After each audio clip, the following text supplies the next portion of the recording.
चीन लगातार ताइवान पर कब्जे की बात कर रहा है और इसीलिए दुनिया के सामने यह सवाल खड़ा हो रहा है कि जिस तरह रूस ने यूक्रेन पर हमला कर दिया उसी तरह चीन ताइवान पर हमला करेगा।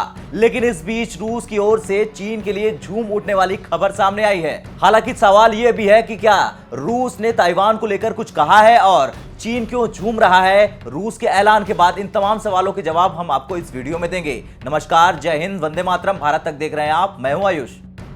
दरअसल रूस ने बड़ा ऐलान करते हुए कहा कि वो ताइवान को दुश्मनों की सूची में डालने जा रहा है, यानी कि उन राष्ट्रों की सूची में जिसे रूस अपना दुश्मन मानता है। और रूस के इस ऐलान के बाद चीन के विदेश मंत्रालय की ओर से बड़ा बयान सामने आता है जिसमें कहा जाता है कि मॉस्को को अपने निर्णय लेने का अधिकार है। 7 मार्च को रूस ने उन देशों और क्षेत्रों की सूची को मंजूरी दी है जो मॉस्को के दुश्मन हैं और यूक्रेन में रूस के सशस्त्र बलों के एक विशेष सैन्य अभियान की शुरुआत के बाद तमाम देशों ने रूस के खिलाफ प्रतिबंध लगाए हैं और उसी के मद्देनजर रूस ने ये लिस्ट जारी की है।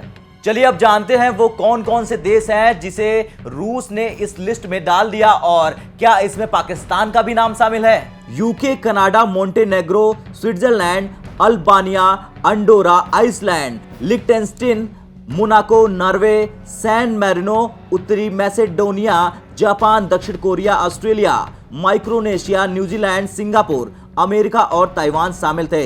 यूक्रेन में युद्ध शुरू होने के बाद से ताइवान ने अपने अलर्ट का स्तर बढ़ा दिया है। हालांकि उसने अभी तक चीन द्वारा किसी असामान्य सैन्य गतिविधि की सूचना नहीं दी। ताइवान पर चीन अपना दावा करता है। चीन ने जरूरत पड़ने पर बल द्वारा ताइवान पर अपना कब्जा करने की बात कह चुका है। चीन लगातार ताइवान पर हमला करने की कोशिश करता रहा है।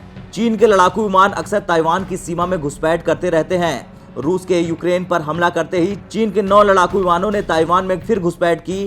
ताइवान ने चिंता जताई है कि यूक्रेन संकट का फायदा चीन उठा सकता है। तो वहीं इससे पहले भी रूस ने एक बड़ा कदम उठाते हुए पूरी दुनिया को हैरान कर दिया था। उसने ताइवान को चीन का एक अविभाज्य हिस्सा माना है और उसकी किसी भी तरह की आजादी को खारिज कर दिया है। ये एक ऐसा फैसला है जिसके बारे में अमेरिका सहित दूसरे पश्चिमी देशों ने उम्मीद नहीं की होगी।